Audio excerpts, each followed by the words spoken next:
Hello everyone. कैसे हो आप सब? आई होप आप सभी बहुत अच्छे होंगे। फ्रेंड्स, जैसा कि आप सब जानते ही हैं कि हम हाउसवाइफ का घर का काम और किचन का काम तो रोज ही होता है, लेकिन अगर उन कामों को कुछ टिप्स एंड ट्रिक्स के साथ किया करें ना तो आपके लिए बहुत ही हेल्पफुल होगा। तो उसी से रिलेटेड कुछ टिप्स एंड ट्रिक्स मैं आपके साथ शेयर करने वाली हूँ आज। तो आपसे रिक्वेस्ट है कि वीडियो को एंड तक जरूर देखिएगा, और अगर आपको इन टिप्स एंड ट्रिक्स में से कोई भी यूजफुल लगे तो आप इनको जरूर फॉलो कीजिएगा, और ज्यादा यूजफुल लगे तो आप अपने फैमिली फ्रेंड्स के साथ शेयर भी कर सकते हो। तो चलिए वीडियो को करते हैं शुरू, और वीडियो अच्छी लगे तो एक लाइक जरूर कीजिएगा। तो फ्रेंड्स, आज का मेरा फर्स्ट हैक है शर्ट को लेकर। जैसा कि आप सब जानते होंगे कि शर्ट तो हम सभी के घरों में होता है, मतलब अपने हस्बैंड का या फिर भाई या फिर लड़के जिसका भी हो, शर्ट तो हम हमेशा घर में प्रेस करते ही हैं, आयरन करते ही हैं, या फिर कभी कड़वा कर लाते हैं। तो अगर कड़वा कर लाते हैं या फिर न्यू में जब इस पे प्रेस किया हुआ रहता है, तो जब आप प्रेस करने जाते हो ना तो कभी आपको समझ में नहीं आता होगा कि जल्दी जल्दी में कैसे यहाँ पर, मतलब कि कभी फोल्ड करते होंगे ना, क्रीच जो होता है ना दो साइड का, वो क्रीच बराबर से नहीं हो पाता है। तो अगर आप चाहते हो कि वो अच्छे से दोनों साइड का जो क्रीच होता है शर्ट का वो बराबर से रहे, तो इसके लिए बहुत ही यूजफुल सा हैक मैं आपको बताने वाली हूँ, जो कि आपको बहुत ही काम आने वाला है। तो प्रेस करने से पहले सबसे पहले आप शर्ट या फिर कुर्ती जो भी प्रेस करने वाले हो, इसको इस तरीके से फैला लीजिए। एंड इसके बाद आपको लेना है एक बुक। तो कोई भी बुक आप ले लीजिए या फिर नोटबुक ले लीजिए। तो यहाँ पर मैंने एक बुक ले लिया है जो कि मेरी लड़की का है। तो इसको हम क्या करेंगे, शर्ट के कॉलर जहां पे होते हैं ना उसके बीचों बीच इस तरीके से हम रख देंगे। तो इस तरीके से जब हम रख देंगे ना तो ये दोनों साइड जब फोल्ड करते हैं ना, तो इस तरीके से आप एक साइड से फोल्ड कर दीजिए। उसके बाद फिर आप प्रेस कर लीजिए। उसके बाद फिर आप बुक को रखकर फिर आप स्लीव्स को मोड़कर इस तरीके से दोनों साइड से बराबर बराबर आप क्रीच जो है शर्ट में वो लगा पाइएगा, और इजीली आप शर्ट पे प्रेस कर पाइएगा। तो यहाँ पे अभी मैं प्रेस इस पे करने वाली हूँ। तो पहले मैं आपको बता दूं, इसके लिए मैं ये वाला हैक आप लोगों के साथ शेयर की ताकि आपके लिए हेल्पफुल हो। तो इस तरीके से आपको नीचे साइड से फोल्ड कर देना है, एंड इसके बाद आप इसे जहां तक बुक है ना वहां से फोल्ड कर दीजिए। तो ये बराबर से एकदम, मतलब जहां से आप चाहते हो ना, जैसे आप दुकान में प्रेस करने के लिए देते हो ना, वैसे ये मतलब एक साइड से और एक साइड से दोनों साइड से बराबर, मतलब जो क्रीच होता है ना शर्ट का वो इस तरीके से हो जाएगा, बिल्कुल भी टेढ़ा मेढ़ा नहीं होगा। ऐसे हम क्या करते हैं, जब भी प्रेस करते हैं तो कभी एक साइड का ज्यादा हो जाता है तो कभी एक साइड का कम हो जाता है, तो ऐसा बिल्कुल भी अच्छा नहीं लगता है। तो इस तरीके से प्रेस करने के बाद आप बुक को निकाल सकते हो, या फिर जैसे जैसे आप बुक को रख कर प्रेस भी कर सकते हो। तो है ना आपके लिए कमाल का हैक। तो जब कभी भी आपको लगे कि आपसे गलती हो रही है प्रेस करने में, तो आप इस हैक को जरूर ट्राई कीजिएगा। अब चलते हैं अगले हैक की तरफ। अगला हैक है मेरा स्कूल बेल्ट को लेकर। जैसा कि आप सब जानते होंगे कि जब हमारे घर में दो बच्चे होते हैं ना, तो उसके यूनिफॉर्म और क्या बोलते हैं बेल्ट टाई सब कुछ सेम रहता है। बस लड़की अगर हो तो उसका यूनिफॉर्म स्कर्ट होता है और लड़के का पैंट होता है, लेकिन बेल्ट तो सेम टू सेम होता है और टाई भी। तो क्या होता है ना कि जल्दीबाजी में जब भी स्कूल जाना रहता है तो सभी जल्दी जल्दी मॉर्निंग टाइम में तो करते ही है, लेकिन कभी कभी अगर आप बेल्ट को मतलब कि धोकर रख देते होंगे ना तो कभी बेल्ट पहनने में दिक्कत आती होगी। दोनों को समझ में नहीं आता होगा कि किसका मतलब कि बड़ा है किसका छोटा है। इसी में मतलब 4 मिनट 5 मिनट 10 मिनट चला जाता है। तो सबसे पहले आपको क्या करना है वो मैं आपको बताती हूँ। तो आपको दोनों बेल्ट ले लेना है और नाप लेना है कि कौन सा बड़ा है कौन सा छोटा है। तो यहाँ पर देखिए, इस साइड का जो बेल्ट है वो बड़ा है और उस साइड का जो है वो छोटा है। तो इसमें हम क्या करें ताकि बच्चों को पता चल जाए, तो बहुत ही यूजफुल सा हैक मैं आपको बताने वाली हूँ। आपको लेना है यहाँ पर नेल पेंट। तो यहाँ पे मैं ले ली हूँ नेल पेंट। इसको हम कोई भी नेल पेंट आप ले सकते हो। उसके बाद जो बड़ा वाला बेल्ट है या फिर छोटा वाला, मतलब बेल्ट तो दोनों सेम ही है, जो अपने बड़े बच्चों को पहनाते हो या फिर छोटे बच्चे को जो पहनाते हो, उसमें से किसी एक बेल्ट पर इस तरीके से आप निशान लगा दीजिए। बस आपको ध्यान रहना चाहिए कि ये बड़े का है या फिर छोटे का है। तो इस तरीके से मैं जो मेरी लड़की का बेल्ट है ना उस पे इस तरीके से नेल पेंट लगा दी हूँ।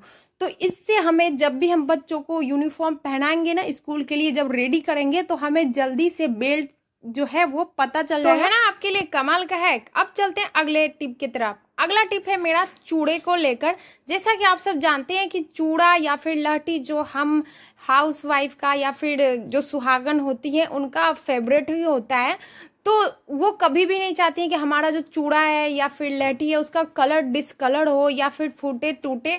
तो उसको सेफ्टी रखना या फिर उसका कलर डिसकलर ना हो, इस चीज को ध्यान में आपको अगर रखना है, अगर आप चाहते हो कि बिल्कुल भी जो आपका फेवरेट चूड़ा वो खराब बिल्कुल भी नहीं हो, ऐसे तो सारा का सारा फेवरेट ही रहता है, लेकिन कुछ जो चूड़ा होता है ना वो काफी ज्यादा फेवरेट होता है, तो उसका अगर आप चाहते हो कि कलर बिल्कुल भी डिसकलर नहीं हो, जैसे कि आप देख सकते हो ये जो मेरा चूड़ा है ये मतलब 2 साल होने जा रहा है, ये अभी तक इसका कलर जो है वो बिल्कुल भी डिसकलर नहीं हुआ है, क्योंकि मैं इसे बहुत ही संभाल कर रखती हूँ। तो कैसे रखना है आपको वो मैं आपको बताती हूँ।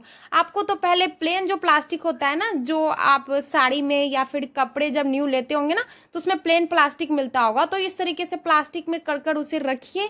और उसके बाद बलून वाला जो प्लास्टिक आता है ना, वो अगर आपके पास है तो वो भी आप ले सकते हो, या फिर एक्स्ट्रा आप डबल प्लास्टिक कर दीजिए और इस तरीके से बड़े प्लास्टिक में इस तरीके से फोल्ड कर इसे रखिए। तो इस तरीके से अगर अच्छे से आप फोल्ड करके रखिएगा ना, तो आपका जो चूड़ा है या फिर लैटी है उसका कलर जो है बिल्कुल भी कभी भी डिसकलर नहीं होगा, और एकदम से मतलब कि जैसा आप चाहते हो वैसा ही रहेगा, न्यू हमेशा न्यू लगेगा, कलर कभी भी इसका डिसकलर नहीं होगा, या फिर स्टोन है वो भी नहीं झड़ेगा।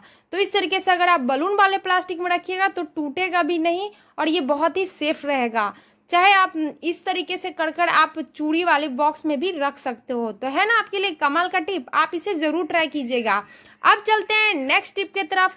नेक्स्ट टिप है मेरा मेहंदी को लेकर। मेहंदी तो हम सभी सुहागन या फिर लड़कियां लगाती हैं, लेकिन क्या होता है ना कि जब ये सूख जाता है ना तो इसको छुड़ाना थोड़ा सा मतलब मुश्किल हो जाता है। अगर आप मेहंदी अच्छे से लगा लियो और अगर आप नींबू और चीनी का घोल लगाते हो तो इसको छुड़ाना बहुत ही मुश्किल हो जाता है। तो आज मैं आपको बताऊंगी बहुत ही इजीली आप मेहंदी को रिमूव कैसे कर सकते हो। तो बहुत ही सिंपल सा टिप मैं आपको बताने वाली हूँ। आपको लेना है इसके लिए सरसों का तेल, जो कि सभी के घरों में अवेलेबल होता है। तो सरसों का तेल ले लीजिए।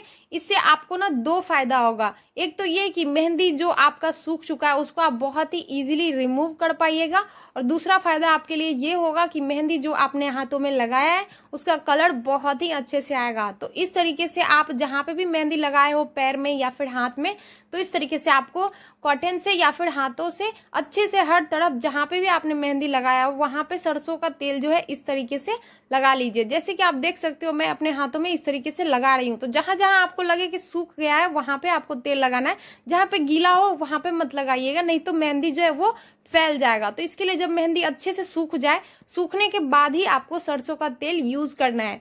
तो इस तरीके से आप देख सकते हो मैं मेहंदी में मतलब सरसों का तेल लगा ली। अभी ही मैं आपको देखिए छुड़ा कर दिखा दी, बहुत ही जल्दी से ये रिमूव हो गया।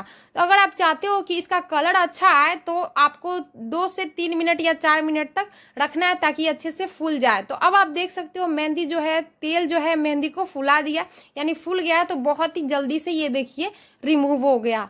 तो है ना आपके लिए कमाल का टिप। आप भी जब भी मेहंदी लगाते हो और जल्दी से अगर नहीं छूट रहा है, मतलब रिमूव नहीं हो रहा है, तो आप सरसों का तेल इस तरीके से अपने हाथों में लगा लीजिएगा। तो जैसा कि मैंने आपको बताया, इससे आपको 2 फायदा होगा, मेहंदी भी जल्दी रिमूव हो जाएगा और मेहंदी का कलर जो है वो मतलब बहुत ही अच्छे से निखर कर आएगा। सो उम्मीद करती हूँ ये वाला छोटा सा टिप आपके लिए हेल्पफुल रहा हो। तो आप इस टिप को जरूर फॉलो कीजिएगा, और अगर आपको ये टिप्स ज्यादा पसंद आया हो तो अपनी फैमिली फ्रेंड के साथ जरूर शेयर कर दीजिएगा। सो फ्रेंड्स चलते हैं अब अगले टिप की तरफ। तो अगला टिप मेरा क्या है वो मैं आपको बता देती हूँ। अगला टिप है मेरा किचन सिंक को लेकर।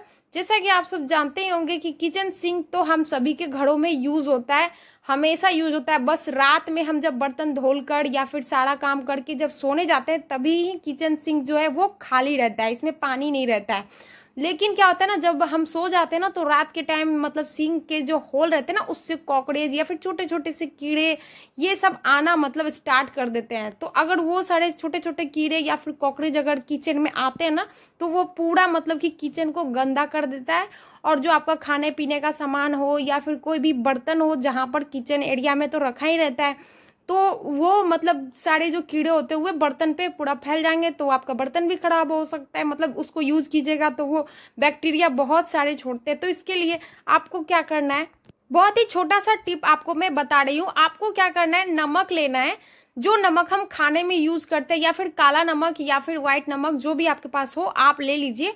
और जहां पे होल रहता है ना किचन सिंक का, वहां पे आपको 1 चम्मच या फिर 2 चम्मच जितना आप चाहो आप इस तरीके से छिड़क दीजिएगा ना, इस तरीके से, या फिर आप अपने हाथों में भी लेकर इस तरीके से छिड़क दीजिएगा। तो यहाँ पर क्या होगा ना कि जो छोटे छोटे कीड़े रहेंगे वो मर जाएंगे, और क्या होगा ना जो कॉकरोच आते हैं रात के टाइम वो बिल्कुल भी नहीं आएंगे, क्योंकि नमक से जो है ना वो मतलब बहुत आते नहीं है कीड़े।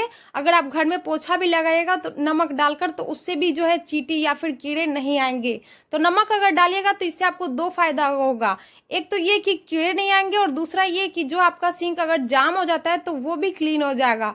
सो फ्रेंड्स, ये था आज का कुछ टिप्स एंड हैक। उम्मीद करती हूँ सारे टिप्स एंड हैक आपके लिए हेल्पफुल रहे हो।